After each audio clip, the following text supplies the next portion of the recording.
मुहूर्त क्या होगा, कितने बजे पूजा करना शुभ माना जाएगा? जी बिल्कुल। सबसे पहले प्रगति जी, अगर हम मुहूर्त की बात करते हैं तो मुझे सबसे पहला वो शब्द शायद श्री रामचरितमानस का सुंदरकांड का भगवान राम के द्वारा कही गई वो चौपाई, और इस व्रत के लिए वो खास फिट बैठती है कि निर्मल मन जन सो मोहि पावा और मोहि कपट छल छिद्र न भावा।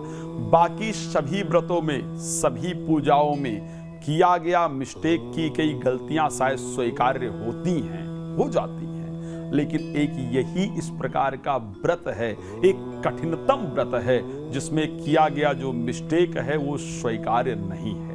अगर इस व्रत के मुहूर्त को हम लेकर के बात करें, जनरली चतुर्थी तिथि से प्रारंभ होने वाला ये व्रत, नहाए खाए, फिर खरना और फिर सजिया अर्घ जिसको हम कहते हैं, और भोरवा अर्घ, बिहार में बड़ा सुंदर शब्द प्रयोग किया जाता है जिसको भोरवा घाट कहा जाता है या भोरवा अर्घ कहा जाता है, जिसका प्रारंभ होता है। तो सबसे पहले अगर हम बात करते हैं कि सबसे पहले दिन की अगर हम बात करते हैं कि जिस दिन हमारा खरना जिसकी हम बात, नहाए खाए जिसकी हम बात करते हैं, सुबह 5:30 पर, ध्यान रखिएगा ये वो दिन होता है नहाए खाए का जिस दिन आपको साफ सफाई इत्यादि करना है, अपनी पूरी तैयारी करना है, अपने आप को पूरी तरह से तैयार करना है।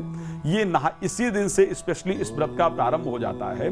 सो सुबह 5:30 से लेकर के और 6:45 तक का, ध्यान रखिएगा, प्रातः 5:30 से 6:45 का जो समय होगा, ये एक महत्वपूर्ण संयोग इस समय पर बन रहा है, जिस समय पर पूजन करने से, बाकी तो आप लोग अपने अपने यहाँ के मुहूर्त के हिसाब से करते हैं, लोगों के अपने घर के कुछ नियम है उसके अनुसार करते हैं। इसमें स्पेशली मैंने देखा है कि जब भी छठ पूजा की हम चर्चा करते हैं तो उसमें लोग मुहूर्त को लेकर के बहुत ध्यान नहीं देते हैं, क्योंकि सूर्य अस्त होते हुए सूर्य को अर्घ देते हैं तो पहले जाकर के लोग जल में खड़े हो जाया करते हैं या पहले से तैयारी कर लेते हैं, या जो प्रातः का अर्घ देना होता है उस दिन लोगों का है कि वो रात्रि को 3 बजे जाकर के खड़े हो जाया करते हैं।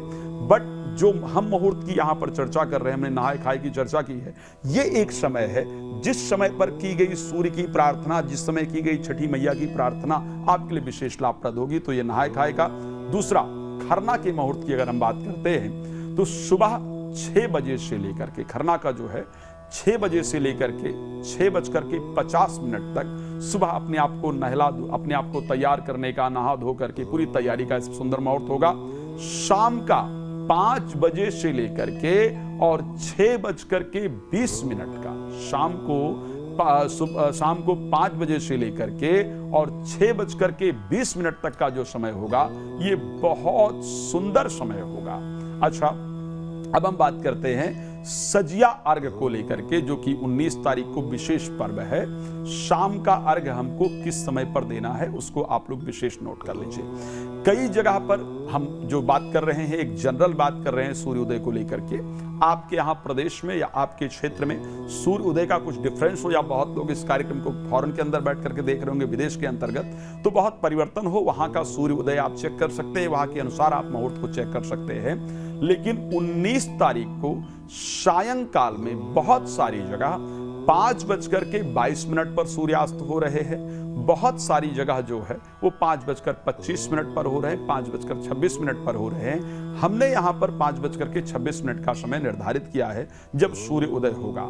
यहाँ से मुहूर्त प्रारंभ होगा और 6:10 तक जनरली यहाँ पर अर्घ देने का जो कार्य है वो किया जाएगा।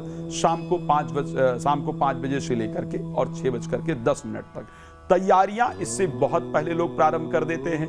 4 बजे से लोग घाटों पर पहुंच जाया करते हैं, और कई बार मैंने ये अर्घ का जो समय डिसाइड किया है उसके बजाय भी लोग पूरी रात्रि तक कई लोग वहां पर खड़े रह जाते हैं। तो ऐसे कंडीशन में ये कहना कि नहीं इसी मुहूर्त का पालन करेंगे, कई लोग अपने डिफरेंट तरीके से पालन करते हैं, लेकिन ये वो समय है जिनके मन में कोई कामना है, छठी मैया से प्रार्थना करना चाहते हैं, वो इस समय का प्रयोग करें, निश्चित रूप से बहुत लाभ होगा। जी प्रगति जी। बिल्कुल, तो ये तो हमने मुहूर्त जान लिया कि हम अर्घ कब दे सकते हैं, कौन सा मुहूर्त सबसे शुभ माना जाता है। इसके अलावा ये भी जानना चाहूंगी कि सुबह के अर्घ का क्या समय रहेगा, ये भी जरा बताइएगा। जी, सुबह 20 नवंबर को, जिसको हम भोरवा घाट के नाम से जनरली जाना जाता है, भोरवा घाट मतलब सुबह आप जाकर के अर्घ देते हैं। अच्छा, यहाँ पर क्या होता है कि कई लोग तो जो 19 तारीख की रात्रि है ना, वो रात्रि से ही जल में ही खड़े रहते हैं। बड़ा सुंदर है ये व्रत जो है, इसमें 36 घंटे का लोग व्रत करते हैं, ये बड़ा कठिन व्रत है।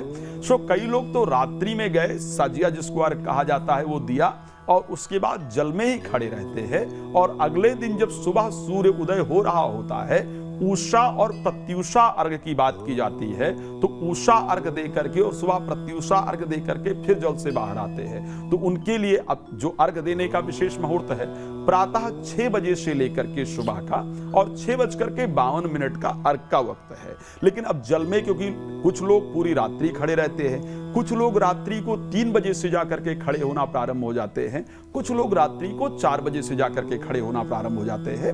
लेकिन 6 बजे से लेकर के 6:52 का जो समय है, ये अर्घ का बहुत सुंदर समय होगा। इस समय पर अर्घ देना बहुत ही लाभप्रद होगा।